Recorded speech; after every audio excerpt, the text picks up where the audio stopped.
Bueno, pues mire, no es ninguna novedad lo que le voy a decir. La radio ha acompañado a muchas generaciones, pero sobre todo a aquellas nacidas en el siglo XX.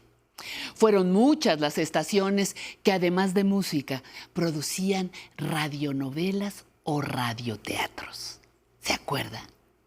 Y de aquella historia forma parte el talento y la creatividad de muchas mujeres que hoy son protagonistas de una serie radiofónica.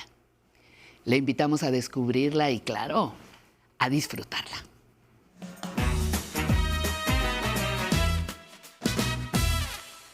Pues si se valiera decir, diríamos que la radio corre por nuestras venas. Absolutamente. Mi queridísima Rita Abreu, compañera locutora, periodista cultural, autora de Damas con Antifaz y también de esta nueva serie, Autorretratos, una serie radiofónica sobre la historia de las mujeres en la radio. Rita, bienvenida, un placer, lo celebro muchísimo. Me encanta estar aquí, te felicito estés con nosotras. Muchísimas gracias. ¿Qué es Autorretratos y por qué está relacionado con la radio? Bueno, porque mira, había que contar la historia de las mujeres en la radio. No se han escrito muchos libros sobre el medio, pero muchos insisten en verlo, bueno, como la industria, cómo se formaron los grupos, cómo fueron haciendo las estaciones. Pero ¿quiénes estaban? ¿Cómo pensaban? ¿Qué batallas dieron? Había mucho que indagar. Y las mujeres desde siempre fueron protagonistas, o al menos estuvieron ahí porque fueron el talento artístico, la violinista, la declamadora, la pianista, luego fue la actriz, luego fue la anunciadora, luego fue la charlista, luego fue la columnista por radio. Ajá. Pero todo eso, no creas que fue de golpe y porrazo, como lo sabes tú muy bien. Fue gradualmente. Entonces había que hacer un rastreo, irnos a los años 20, irnos a los 30, ver qué evoluciones había entre el papel que jugaba una mujer en una década y luego confrontarla con la otra, qué temas se fueron abriendo. Y todo eso, Pati, es fascinante. Pues sí, claro. Es fascinante y tienes de entrada un libro. Sí, Damas con Antifaz, por eso lo mencionábamos ahora, que haces una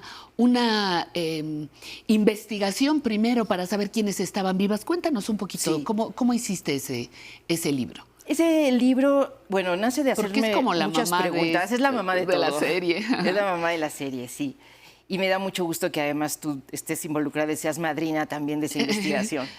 La investigación consistió en hacer visitas a la hemeroteca, a la fonoteca, en indagar quiénes me podían dar testimonio, a veces hijas de escritoras, a veces personas relacionadas con las actrices de la época de oro. Yo siempre pienso que eso de época de oro quedan muy bien como frases publicitarias, pero son engañosas. Son engañosas porque cada emisora ha tenido su época de oro. Claro. Entonces, cuando lo ponemos así como si fuera algo nada más que aplica a cierta radio, no nos checa con otra parte de la historia.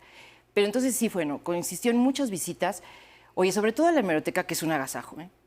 Y la fonoteca, que te pones tus audífonos y a volar. ¿No? Entonces ahí iba encontrando las coincidencias, iba cruzando datos. Un nombre se me aparecía en una columna de radio, en una cartelera del periódico, pero luego me aparecía en otro asunto que tuviera que ver con una radionovela. ¿Anunciaban la radio en los periódicos? Muchísimo, sí, desde siempre. Eso no sabía. Fíjate que sí, las carteleras fueron parte, digamos, de las páginas de los diarios por el lazo que existió al principio entre las emisoras y los diarios. Okay. Entonces, el Excelsior, el Nacional, el Universal, siempre pues apoyaban a sus emisoras y ese era... Y bueno, mira, no te puedes imaginar cómo están redactados ciertos anuncios en la prensa para, digamos, hacer una muy buena promoción del programa y decir que además se iba a rifar 2 kilos de manteca. Hombre, qué prometedor el asunto. Colesterol gratis a la puerta de su hogar. Mantequilla a la holandesa. Mantequilla a la... Si usted nos sintoniza y nos reporta, pues se nosotros lleva llevamos 2 kilos de manteca y 2 de mantequilla a la holandesa. Ajá. Entonces, la verdad, yo fui encontrando cosas fascinantes, pero sobre todo las mujeres se me iban como presentando al grado que de pronto sentía que ya las oía. Que ya estaban en mi cabeza. Yo creo que hay que señalar algo muy importante. antes de tu investigación no había nadie que se hubiera dedicado a hurgar en la historia de las mujeres y la radio. Yo creo que no. Así como había tú datos has- aislados. Datos Datos aislados, pero aislados, así sí. un libro específicamente sobre esas mujeres era un poco difícil. ¿Qué estaciones eran que van a recordar muchos amigos y amigas del público? Porque la generación que hoy tiene 70, 80 años, 90, crecieron con la radio, crecieron con las Absolutamente. radionovelas. Sí. Muchas de esas mujeres que pertenecen a esa generación nos están ayudando a hacer la serie. Por ejemplo, Ana Ofelia Murguía, que tiene unos recuerdos maravillosos del monje loco, de Cuca la telefonista. Las estaciones, en realidad, fíjate que desde el principio, la que antes no se llamaba Radio Educación, pero que fue el antecedente de Radio Educación, tuvo programas que tenían que ver con darles cursos a las mujeres de economía doméstica, de manualidades. O sea, sí, la radio puso mucha atención en las mujeres. Y después la publicidad, pues reforzó, por supuesto, esa atención, ¿no? Entonces, las mujeres siempre tuvieron ahí una presencia con programas, por ejemplo, en la primera década, en los años 30, en programas que siempre hacían relación al hogar, a la familia, a ese papel de la mujer que era la responsable de todo. Y La felicidad del hogar la dependía felicidad de dependía ti. de ella, Ajá. el equilibrio emocional y También, todo, y por la supuesto pareja. la pareja. Y la radio insistía mucho también en las virtudes de abnegación y de sacrificio de las mujeres, ¿no? Entonces es muy interesante cómo va cambiando ese discurso. Es muy interesante cómo a través de ciertos programas la radio se va quitando como el corset, las mujeres se van quitando el corset, ¿no? ¿Siguen estando en esta línea la XQ, la XCW, la B grande, las originarias, las radiodifusoras importantes de los primeros años de la radio, o hay otras? Hay otras, se han ido incorporando otras, pero sí es verdad que las estaciones tradicionales, las emisoras tradicionales, de alguna manera recuperan mucho del pasado, ¿no? Sí. Pero luego pierden la brújula, ¿eh? Luego hay programas que ya no es ni una cosa ni la otra, o sea, ni es el programa moderno, ni es el programa antiguo. Pero yo creo que por eso te decía que hay estaciones, hay momentos de oro. Radio Educación lo tuvo. Tú eres partícipe de esa época de oro, de abrirle a los temas. Y si te fijas, aun cuando participaban hombres, hablamos de producciones de muchas mujeres en el equipo. O sea, de alguna manera sí es lo que va empujando a que los temas se abran y de qué manera se abran, Bueno, hacia dónde se abran. Y la propuesta de radioteatros fue diferente, Fue porque muy diferente. estaba adaptado Los de Abajo, El Quijote, Sí.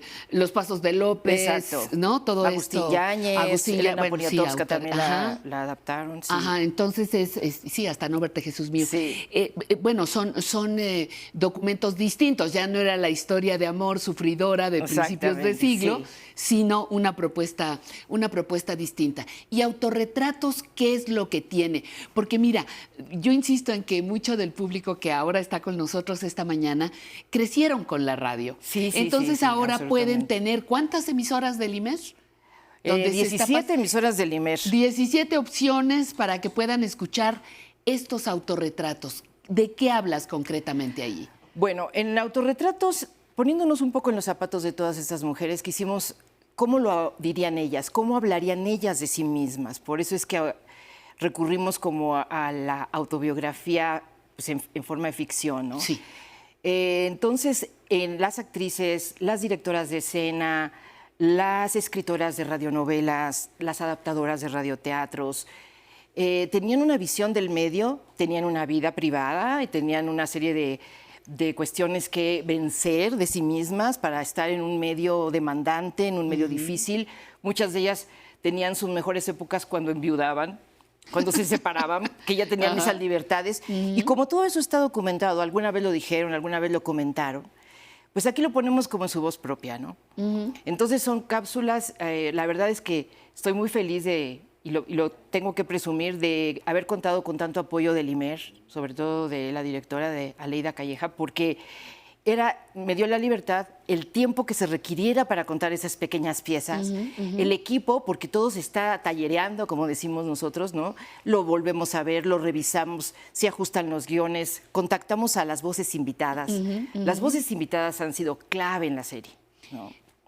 Luisa Huertas, Ana Ofelia Murguía. Ana Ofelia Murguía, Gabriela Roel, Gabriela Canudas, Gabriela Canudas. Sí, te cuento así de personas que tú conoces bien. Alicia Rodríguez, que leyó su propio autorretrato.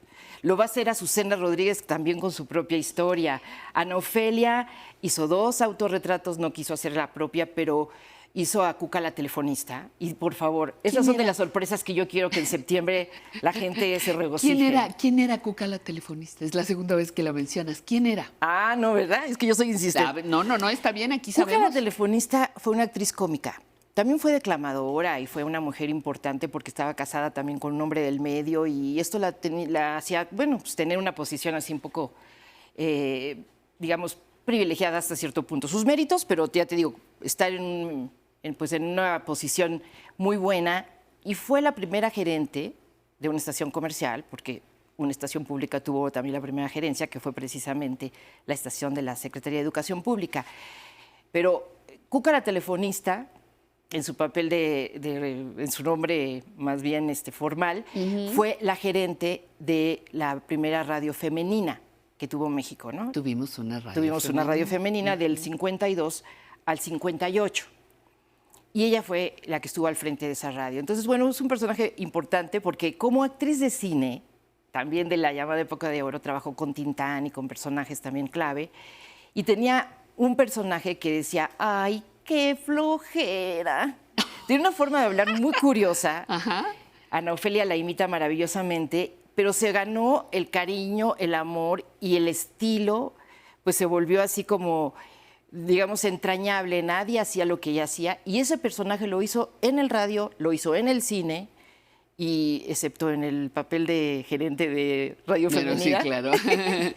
Pero por eso la menciono tanto, porque mucho hemos hablado también con las mismas actrices, qué difícil es ahora hacer radio con humor.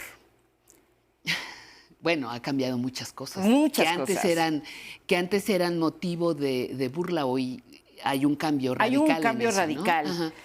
Pero estimulará el humor, la cabeza, el sentido del humor, sí. Oye, nada más dime una cosa, Rita, ¿en dónde pueden escuchar estos autorretratos? Las mujeres en la radio mexicana, las mujeres, personajes que seguramente usted escuchó en alguna etapa de su vida, en la radionovela, en el radioteatro, que hoy narran su propia historia.